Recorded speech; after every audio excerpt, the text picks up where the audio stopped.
अस्सलाम वालेकुम। आप देख रहे हैं गोरख धंधा अबरार कुरैशी। आपसे महातब साहिब। आज का गोरख धंधा आज़ाद कश्मीर के इक़्तिदार के नाम, नई अदम एतमाद, नया वज़ीर आज़म, और आज जिन सवालात के ऊपर, जिन चीज़ों के ऊपर बात करेंगे उसमें पीपल्स पार्टी के अंदर से कौन बनेगा वज़ीर आज़म, पार्टी सदर या पार्लिमानी लीडर। नंबर गेम पूरी है। फिर वज़ीर आज़म मीरपुर डिवीज़न से होगा या पुंछ डिवीज़न से होगा, और ये सारा अमल कैसे मंतकी अंजाम तक पहुँचेगा। साहिबो, सबसे पहली बात कि ये पहले फ़ैसला होना है कि अनवारुल हक साहब जो हैं वो इस्तीफ़ा दे रहे हैं या उनके ख़िलाफ़ अदम एतमाद आ रही है या उनको रहना है। ज़्यादा इम्कान ये है कि वो चले जाएंगे और इस्तीफ़ा नहीं देंगे और अदम एतमाद के ज़रिए जाएंगे। इस्तीफ़ा वही लेंगे जिन्होंने उनको बनाया था, और अदम एतमाद जो है वो दीगर लोग करेंगे, और उसके लिए नंबर गेम कैसे पूरी है, इन तमाम चीज़ों के ऊपर बात करेंगे। सबसे पहली बात कि पीपल्स पार्टी की रवायत क्या है, उनकी रवायात क्या हैं, माजी में क्या हुआ, अब आइंदा क्या होगा। जनरल इलेक्शन हो और अगर उसके अंदर पार्टी सदर की मौजूदगी में या जिस भी पार्टी सदर के ज़ेर साया पार्टी इलेक्शन जीते और ज़्यादा सीटें ले, तो पीपल्स पार्टी वाहिद जमात है जो अपने पार्टी सदर को वज़ारत उज़्मा का ताज उसके सर पे पहनाती है।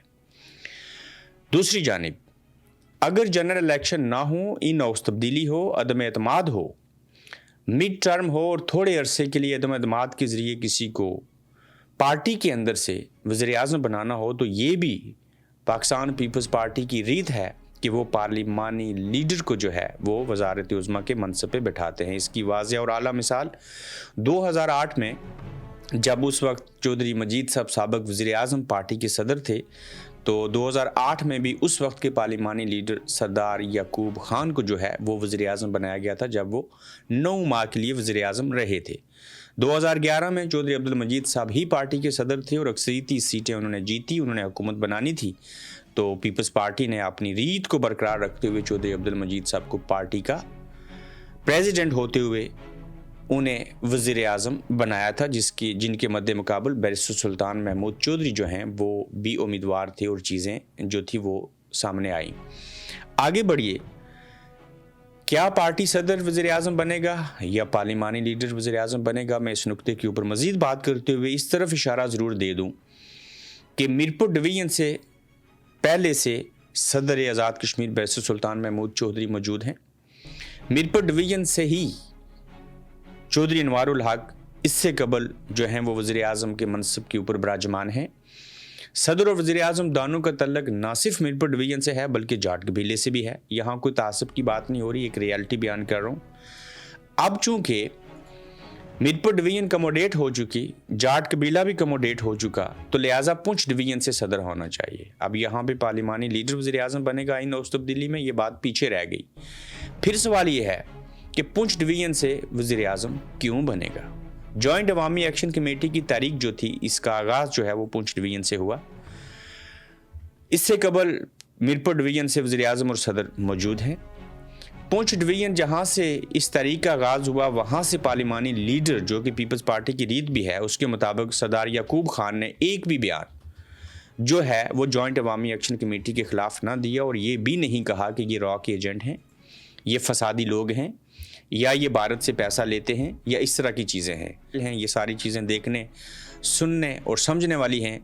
तो इन तमाम चीज़ों को अगर सामने रखें और पाकिस्तान पीपल्स पार्टी की जो रीत है उसको सामने रखें, तो इन-हाउस तब्दीली में पार्लिमानी लीडर को ही वज़ारत उज़्मा के मनसब के ऊपर बैठाया जाता है। अब इस सिलसिले में ये फ़ैसला जहाँ पे कुछ ताकतवरों ने करना है कि अनवारुल हक साहब को जाना या रहना है, इन-हाउस तब्दीली करनी है, अदम एतमाद लानी है या इस्तीफ़ा लेना है, और वहीं पे ये फ़ैसला कल रात को फरियाल तलपुर साहिबा की ज़ेर सदारत जो इजलास होने लगा, यकीनन कराची में है, उसमें पाकिस्तान पीपल्स पार्टी की पार्लिमानी पार्टी का या उनको इजलास में बुलाया गया तमाम लोगों को, वहाँ पे ये फ़ैसला किया जाएगा कि पार्टी सदर को नामज़द किया जाएगा वज़ारत उज़्मा के मनसब के लिए या पार्लिमानी लीडर को। रीत क्या है वो मैंने आपके सामने जो है वो बयान कर दी।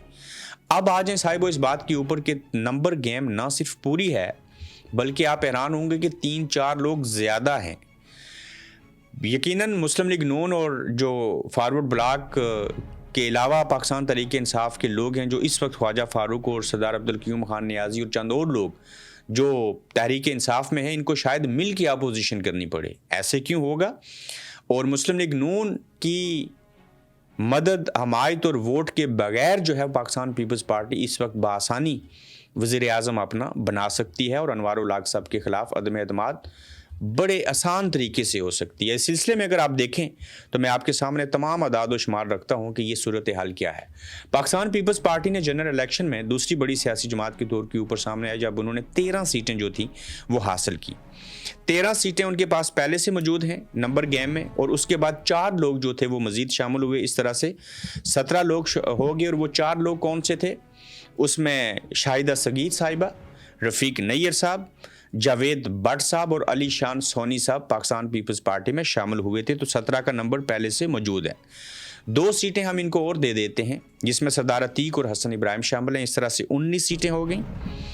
اب آگے دیکھیے کہ جو ممبران اسمبلی ہیں، فارورڈ بلاک ہے جو نیا مہاجرین کی سیٹوں والے، ان کے نمبر ہیں اکبر ابراہیم صاحب، عاصم بٹ صاحب، نسیم امتیاز صاحبہ، تقدیس گیلانی، اور یہ لوگ ملا کے ٹوٹل ہو گئے 19 اور 4 23.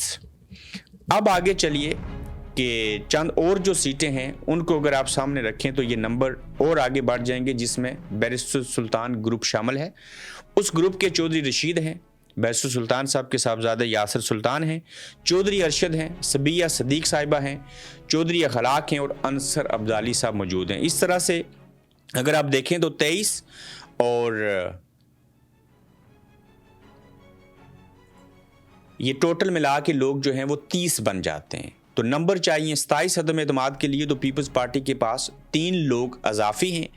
اب اس میں مسلم لیگ نون کا کوئی ووٹ نہیں چاہیے پیپلز پارٹی کو وزیر اعظم بنانے کے لیے، کسی اور کا ووٹ ان کو نہیں چاہیے، اور پیپلز پارٹی بآسانی نئی عدم اعتماد لا کر نون لیگ کے جو فالتو ووٹ ہیں ان کو اگنور کرتے ہوئے بآسانی عدم اعتماد لا کر کامیاب ہو کر اپنا وزیر اعظم بنا سکتے ہیں. اب یہ دیکھنا ہے کہ اس میں اپوزیشن کون کرے گا. یقیناً مسلم لیگ نون کرے گی، اور تحریک انصاف اور شاید مسلم لیگ نون کو اکٹھے اپوزیشن کرنی پڑے. تو ایسی صورتحال میں پھر یہ بھی دیکھنا ہوگا کہ وزیر اعظم انوار الحق صاحب تو فارغ ہو جائیں گے. 9 ماہ کے لیے پیپلز پارٹی کیوں اپنا وزیر اعظم بنائے گی؟ مسلم لیگ نون ساتھ دے یا نہ دے، ان کو فرق تو ضرور پڑے گا اگر پیپلز پارٹی کا وزیر اعظم ہوگا. پھر یہ دیکھنا ہے کہ یہ نیا کھٹ پتلی وزیر اعظم ہوگا، با اختیار ہوگا، کیا کرے گا. جوائنٹ عوامی ایکشن کمیٹی کے معاہدے کی جو شکیں تھیں ان کے اوپر عمل درآمد ہوگا نہیں ہوگا، مہاجرین کی سیٹوں کے حوالے سے کمی پیشی ہوگی یا نہیں ہوگی. اس حوالے سے میں ایک خبر آپ کو دے دیتا ہوں کہ مہاجرین کی سیٹیں 2 سے 4 کم ہوں گی، باقی کم نہیں ہوں گی. ان کے فنڈز جو ہیں وہ آزاد کشمیر سے آئندہ ان کو نہیں ملیں گے.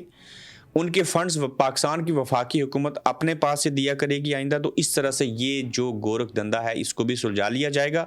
تاہم جو آج کا نقطہ تھا وہ یہ تھا کہ پاکستان پیپلز پارٹی کے پاس نمبر گیم پوری ہے. وہ وزیر اعظم انوار الحق صاحب کے خلاف عدم اعتماد لا سکتے ہیں. لانے کی صورت میں پارٹی صدر وزیر اعظم بنے گا یا پارلیمانی لیڈر وزیر اعظم بنے گا. یہ ریت، یہ روایات آپ کے سامنے رکھی ہیں، مگر اس کا حتمی فیصلہ جہاں پہ فریال تالپور صاحبہ کل رات کو کریں گی، وہیں پہ کچھ اور قوتیں بھی کریں گی. تو دیکھنا یہ ہے کہ عوام کو کون قبول ہوگا، میرپور ڈویژن سے، پونچھ ڈویژن سے، یا وہ جس نے کبھی بھی جوائنٹ عوامی ایکشن کمیٹی کے خلاف بیان نہیں دیا اور اس کا تعلق بھی راولہ کوٹ اور پونچھ ڈویژن سے ہے. اس میں فیصل ممتاز راٹھور صاحب کا بھی نام ہے، کسی کونے میں کچھ اور نام بھی سامنے آتے ہیں. تاہم جو مضبوط ہیں اس میں پارٹی صدر پیپلز پارٹی چودھری محمد یاسین صاحب، اور ساتھ میں پارلیمانی لیڈر سابق وزیر اعظم اور سابق صدر آزاد کشمیر سردار یعقوب خان صاحب. اپنا فیڈ بیک دیجیے گا، اپنا خیال رکھیے گا. جلد انشاءاللہ آپ سے پھر ملیں گے. آپ دیکھ رہے ہیں گورکھ دھندا ابرار قریشی کے ساتھ.